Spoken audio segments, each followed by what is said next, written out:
어렸을 때 여러 장난감 중에서 가장 오래 가지고 있었던 것이 있었습니다. 오뚜기입니다. 라면 회사 이름은 아니고요. 밑이 둥근 그 인형 아마 잘 아실 겁니다. 손으로 아무리 밀어도 또 옆으로 눕혀도 잠깐 기우뚱하다가 다시 일어서게 되지요. 어릴 때 얼마나 신기했는지 모릅니다. 지금은 오뚜기가 다시 서는 그 이유를 알고 있습니다. 오뚜기가 특별히 힘이 세서가 아니죠. 스스로 의지가 강해서 그렇지 않습니다. 그 인형 안쪽 바닥에 묵직한 추가 하나 들어있기 때문입니다.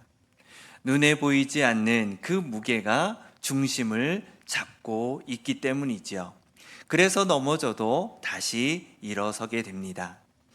다시 서는 힘은 겉이 아니라 그 안에 담긴 것에서 나오게 됩니다.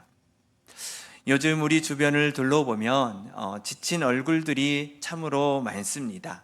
우리도 비슷한 것 같습니다. 더워도 너무 더웠습니다. 요즘에 조금 온도가 내려갔다고 조금 시원하게 느껴질 정도인데 아마 더위에 많이 지치셨으리라 생각이 되어집니다.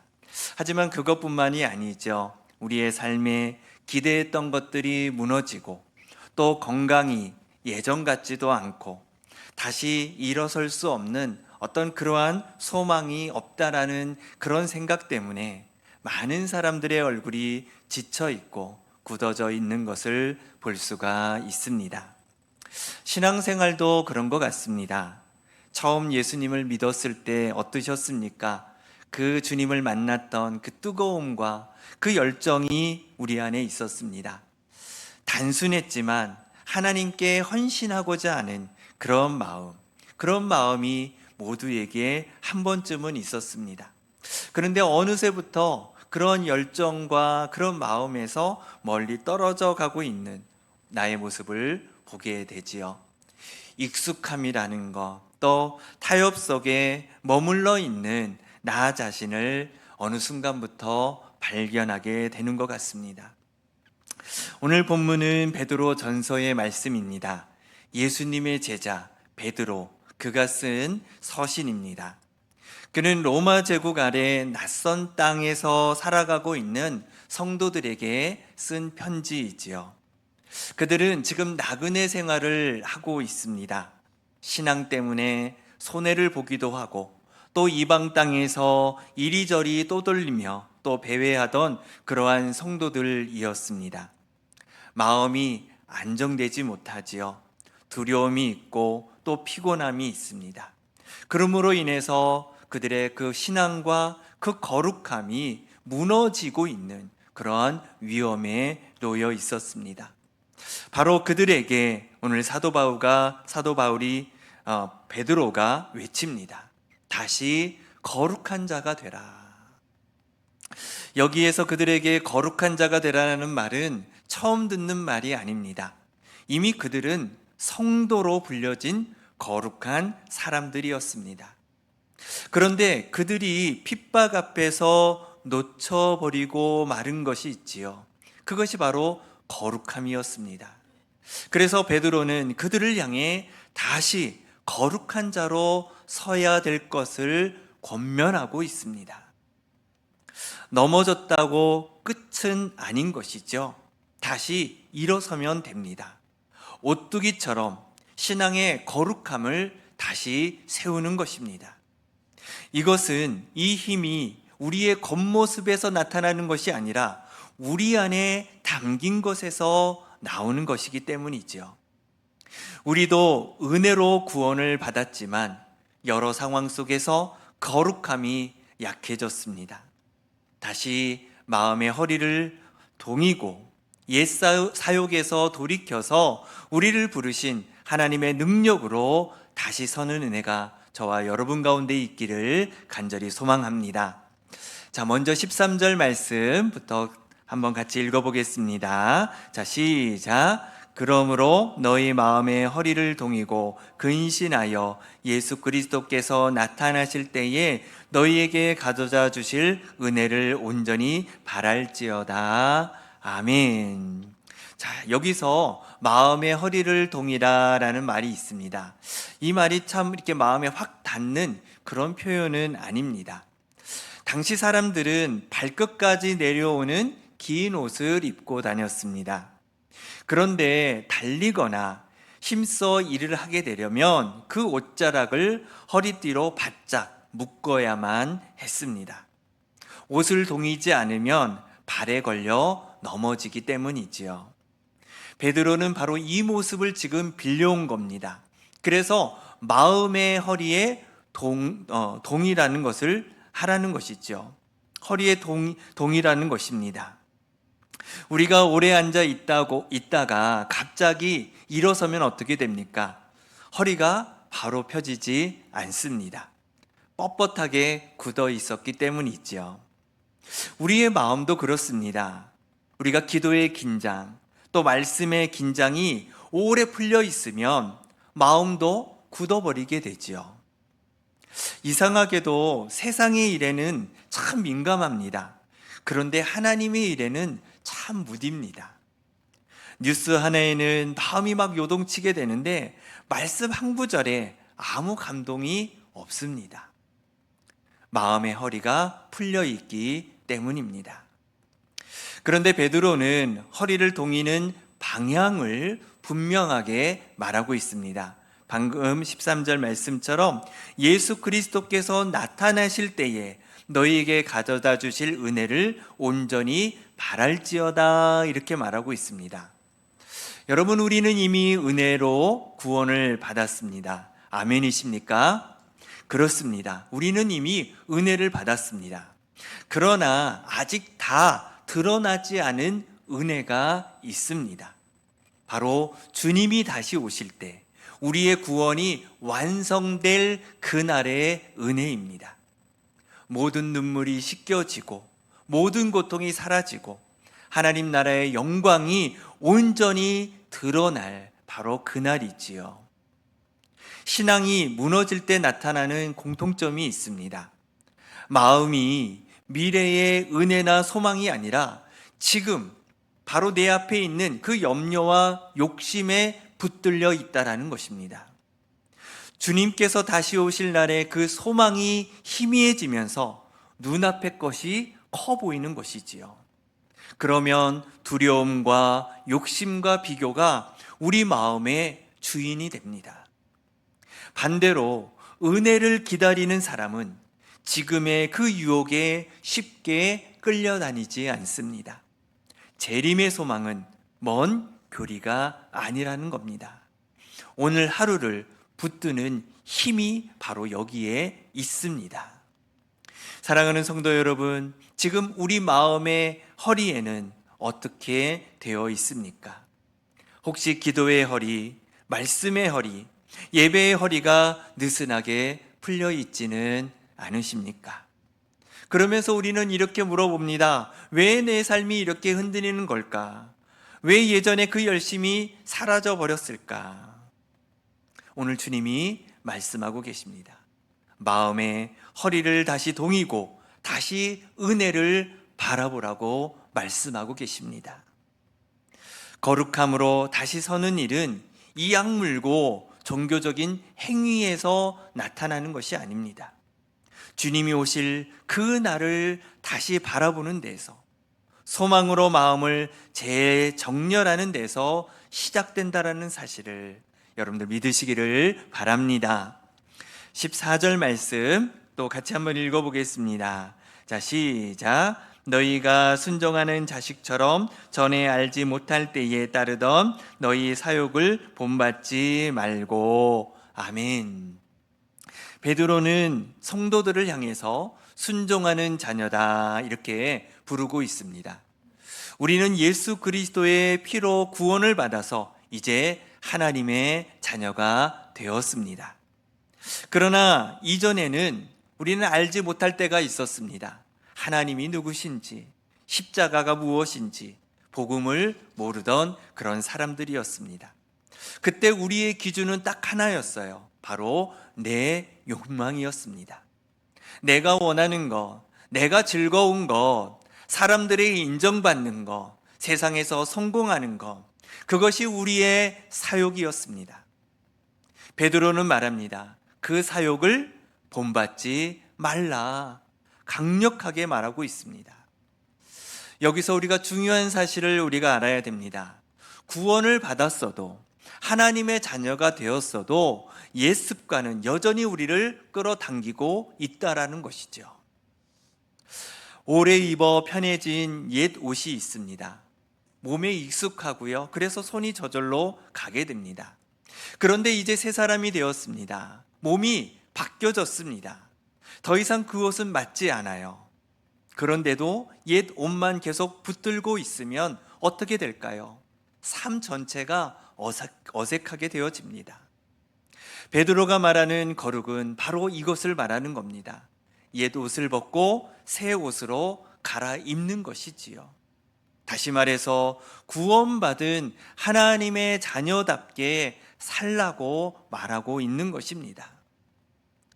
그렇다면 오늘 우리 시대의 옛 옷, 이 사욕은 어떤 모습일까요? 예를 들어서 이런 것이죠. 습관적인 분노가 있습니다. 또한 끝없이 비교하는 것도 있지요. 인정받고 주목받고 싶어하는 목마름이 있습니다. 물질에 대한 집착, 성공을 향한 조급함이 있는 것이지요. 특히 요즘에 손안에 작은 이 스마트폰에서 끊임없이 남과 비교하고 인정을 갈구하고 있습니다. 심지어 교회 안에서도 하나님보다 사람의 시선을 더 의식할 때가 있다라는 것이죠. 이 모든 것이 우리의 옛 옷이라는 것입니다. 베드로 사도는 본받지 말라 거듭해서 이야기하고 있습니다. 더 이상 그 옛 옷을 입지 말고 벗어버리라는 것입니다. 거룩함으로 다시 서는 것은요, 죄를 조금 덜 짓는 것이 아닙니다. 삶의 패턴을, 삶의 모든, 그러한 나의 삶의 모든 가치관을 완전히 바꾸겠다라는 그러한 결단인 것입니다. 그러기 위해 우리는 각자 자신의 그 옛 패턴을 정직하게 우리는 마주할 필요가 있습니다. 여러분, 내 입술의 패턴은 어떻습니까? 비난과 험담에 길들여 있지는 않으십니까? 내 소비의 패턴은 어떠세요? 나만을 위한 소비에 붙들려 있지는 않으십니까? 내 관계는 어떻습니까? 계산하고 이용하고 용서하지 못하고 있지는 않습니까? 내 마음의 패턴은요, 늘 비교하고 늘 불평하고 늘 불안해하고 있지는 않으십니까? 오늘 주님이 우리에게 말씀하십니다. 너는 이미 순종하는 자녀가 되지 않았느냐? 그러니 이제 옛 옷을 벗어버리고 그 길에서 돌아서라. 주님이 우리에게 말씀하고 계십니다. 거룩함으로 다시 서는 길은 옛 길을 끊어버리고 새 길로 들어서는 회개의 길이라는 사실을 여러분들 기억하시기를 바랍니다. 자, 오늘의 본문의 가장 심장 부분을 오늘 보도록 하겠습니다. 우리 15절, 16절 말씀 우리 같이 한번 읽어보겠습니다. 시작. 오직 너희를 부르신 거룩한 이처럼 너희도 모든 행실에 거룩한 자가 되라. 기록되었으되 내가 거룩하니 너희도 거룩할지어다 하셨느니라. 아멘. 거룩이라는 말, 이 말은 참 들을 때마다 거북스럽습니다. 참 부담이 되는 그러한 느낌으로 들게 되지요. 거룩하면은 나와 좀 거리가 먼 것 같이 느껴집니다. 선교사나 목사나 특별한 사람들에게 해당되는 것처럼 우리는 생각할 때가 많이 있습니다. 어쩌면 그 말에서 우리는 나는 아니었으면 하는 그런 바람이 우리 마음에 있는 것은 아닌가 생각해 보게 됩니다. 그러나 베드로가 말하는 이 거룩의 기준이 사람의 직분이나 수준이 아니라는 것이죠. 너희를 부르신 거룩하니 누구를 말하는 것입니까? 하나님이시지요. 하나님이 거룩의 기준이라는 것입니다. 거룩은 아주 높은 도덕 점수가 아닙니다. 거룩의 본래의 의미는 구별됨이지요. 한번 따라 하실까요? 구별됨. 구별됨. 그렇습니다. 구별됨입니다. 하나님께 속해서 하나님을 닮아서 세상과 다른 방향으로 사는 것을 말하는 것입니다. 하나님께서 말씀하시죠. 오늘 본문에도 나온 것처럼 내가 거룩하니 너희도 거룩하라. 베드로는 레위기에 있는 이 말씀을 인용했습니다. 하나님께서 이스라엘 백성들에게 말씀하시는 거예요. 내가 거룩하니 너희도 거룩하라. 동일하게 이 땅에서 지금 핍박과 나그네로 살고 있는 성도들을 향해서, 그리고 오늘날 살아가는 우리를 향해서 동일하게 말씀하고 있습니다. 내가 거룩하니 너희도 거룩하라. 하나님은 죄와 타협하지 않으시는 분이십니다. 온전히 구별되시는 분이십니다. 완전한 사랑과 공의로 충만하신 분이시지요. 바로 그 성품을 닮아가는 것이 바로 거룩입니다. 운동선수를 한번 생각해 보십시오. 운동선수들은 어떻습니까? 경기 전에요, 반드시 몸을 풀게 되어 있습니다. 자세를 가다듬습니다. 준비 없이 경기에 임하면 어떻게 될까요? 다치게 됩니다. 부상을 입게 되지요. 신앙도 마찬가지입니다. 거룩은 순간의 감정이 아닙니다. 준비된 삶의 자세입니다. 예배 때만 반짝하는 것이 아니에요. 기도할 때만 반짝하고 또 하나님 앞에 말씀 읽을 때만 반짝하는 것이 아니라 평상시의 말과 선택을 미리 주님 앞에 정렬해 두는 것을 말하는 것입니다. 그래서 베드로는 범위를 좁히지 않습니다. 어떻게 말합니까? 모든 행실에, 우리가 하는 모든 행실에 거룩한 자가 되라 말씀하고 있습니다. 예배당 안에서만, 종교적인 활동에서만 거룩하라는 말이 아니지요. 우리의 일상, 직장, 가정, 일터, 소비, 여가, 여행, 온라인 활동까지 삶의 모든 자리에서 하나님의 그 거룩함을 우리의 삶으로 드러내라, 이렇게 말씀하고 있는 겁니다. 주일뿐만이 아닙니다. 월요일 아침에도 불금이라고 말하죠. 금요일 밤에도 마찬가지입니다. 기도할 때뿐만이 아니라 누군가에게 문자를 보낼 때도, 또 시장에서 물건을 사고 팔 때에도 하나님께 속한 사람답게 살라고 말씀하고 있는 겁니다. 그러려면 우리가 생각하는 그 거룩의 기준을 바꿔야 되겠지요. 내 양심의 기준이 아닙니다. 사람의 시선이 아닙니다. 나를 부르신 하나님이십니다. 세상은 이렇게 말합니다. 그 정도면 됐지 않았냐? 다들 그렇게 사는데 뭘 그렇게 유별나고 그러냐? 그러나 하나님은 이렇게 말씀하십니다. 내가 거룩하니 너희도 거룩하라. 세상의 눈으로 보면 우리가 유별나 보일 수 있습니다.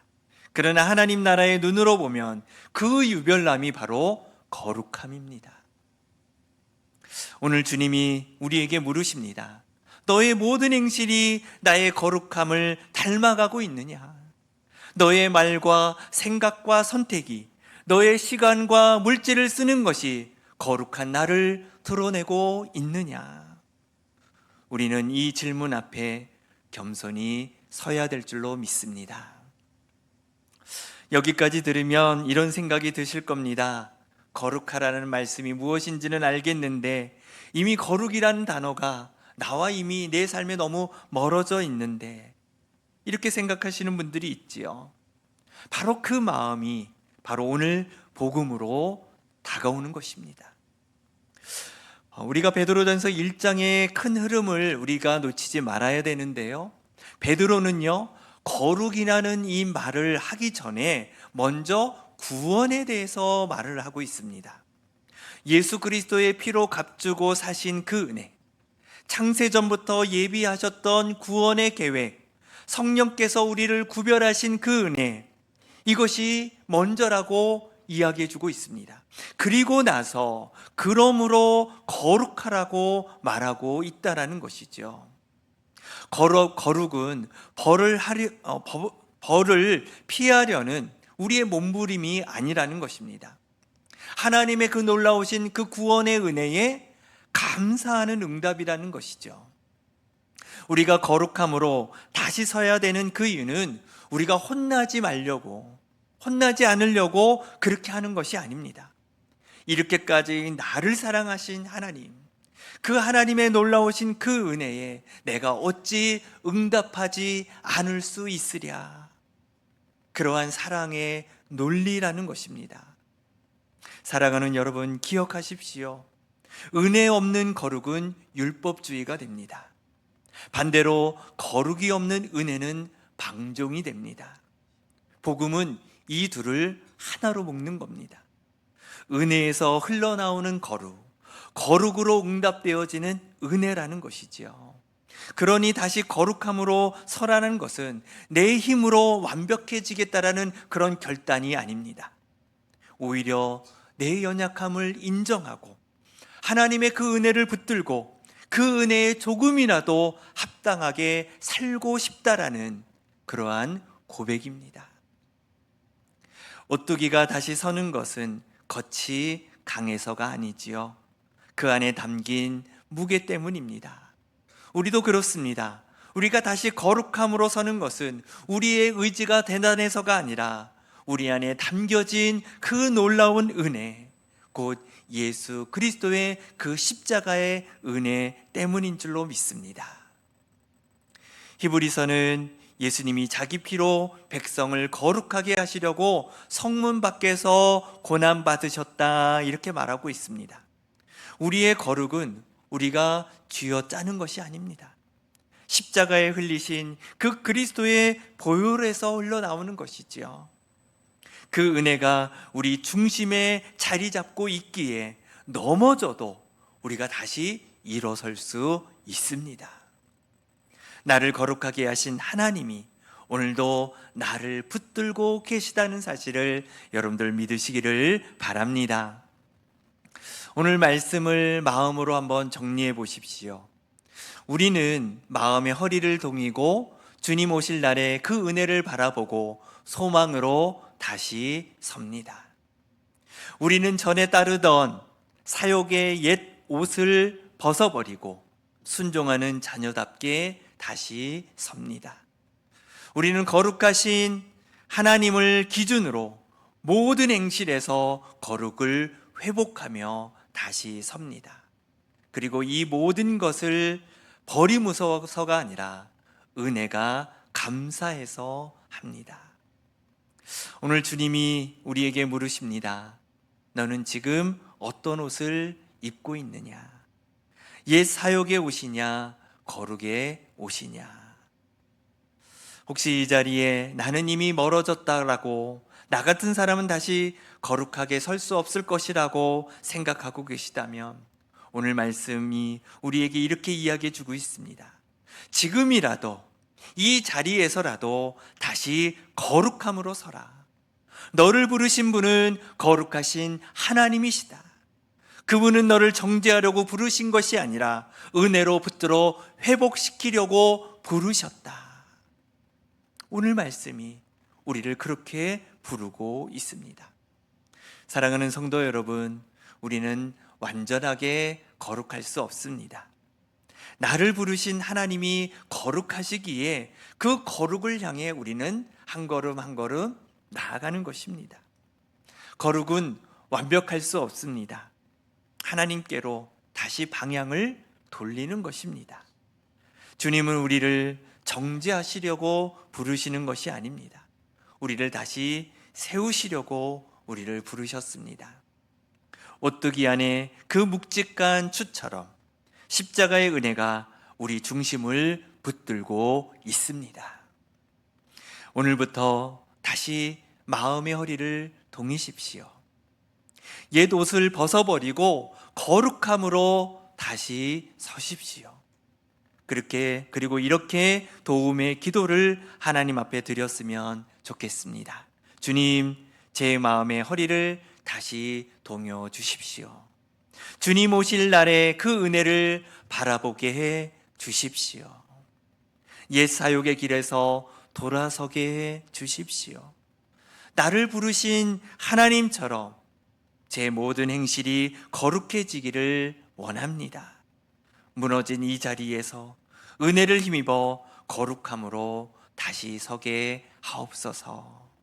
하나님 앞에 우리가 이렇게 기도를 드린다면 하나님께서 우리의 삶 위에 다시 거룩의 회복을 시작하셔서 하나님의 은혜를 베풀어 주실 줄로 믿습니다. 여름 동안 우리의 해이해진 우리의 신앙을 다시 주님 앞에서 거룩함으로 다시 섬으로 인해, 그래, 바로 나의 정체성은 바로 하나님이시지 세상이 아니야, 바로 하나님처럼 나도 거룩함을 향해 나아가야지, 이렇게 다시 믿음으로 결단하고 결심하고 주님 앞에 고백하며 주님 앞에 나아가는 저와 여러분 될 수 있기를 주님의 이름으로 축원을 드립니다. 기도하겠습니다.